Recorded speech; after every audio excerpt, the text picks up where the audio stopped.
O'zbekiston bayrog'ini yubka qilib kiygan qiz jazolandi. Bu haqda ijtimoiy tarmoqlarda xabarlar tarqaldi.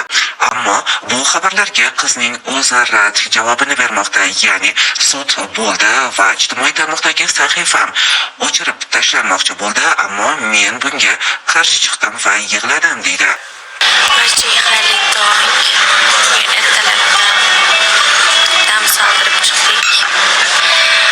Sud bo'ldi bizda, lekin sudni hali qarorini qo'limizga olmasdan turib shuncha joyda gap so'z, shuncha noto'g'ri xabarlar, to'g'ri yozishmagan. Men просто shokdaman. Даже litsenziyaliklar kanali ham noto'g'ri ma'lumotlarni tarqatyapti. Hali o'qib tanishib chiqmasdan turib. Sudga ariza bergan yosh bolacha ekan, mening nazarimda, umuman tanimadim uni va maqsadimni bilmadim ham. Va sudda men o'zimni to'liq oqlay olmadim. Oqlashga harakat ham qilmadim. Gapira olmadim. Shunchaki shtraf yozib chiqarib yuborayotdi. Bu bola men rasmlarimni udalit qilishimni talab qildi.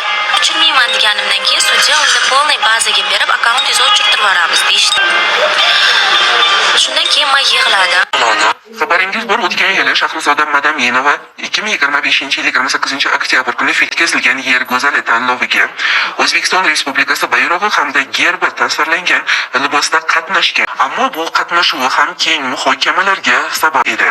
Ko'p o'tmay 2026-yil 19-yanvar kuni jinoyat ishlari bo'yicha Mirobod tuman sudida mazkur ish ko'rib chiqilgan. Sud majlisida Zoda Madaminova aybiga qisman iqrorlik bilan Yer go'zali 2025 ko'rik tanlovida ishtirok etgani. Ushbu tanlovda O'zbekiston Respublikasi davlat bayrog'i hamda davlat gerbidan ilhomlanib libos tiktirganini aytdi. Sud qarori hali ommaga oshkor etilmagan. Yer go'zali bu qanday tanlov? Bu tanlov oddiy go'zallikdan ko'ra atrof muhofaza qilish, ekologik ong va barqaror rivojlanish g'oyalariga qaratilgan tanlov hisoblanadi. Yer go'zali ijtimoiy tarmoqlarda Yer go'zali tanlovi ishtirokchisi bo'lgan Shahrizoda Madaminovaning tanlagan libosi, ya'ni bayroqdan tikilgan libosi keng muhokamalarga sabab bo'layotgan.